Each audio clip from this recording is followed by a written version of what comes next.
You ask Tiger to solve. This deals with linear equations with one unknown. The final result is x equals 4/15. Let's solve it step by step. Swap sides. Group all constants on the right side of the equation. Add 3/5 to both sides. Combine the fractions. Combine the numerators. Reduce the zero numerator. Simplify the arithmetic. Find the lowest common denominator. Multiply the denominators. Multiply the numerators.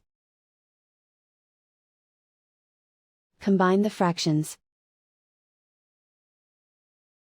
Combine the numerators. And so the final result is x equals 4/15.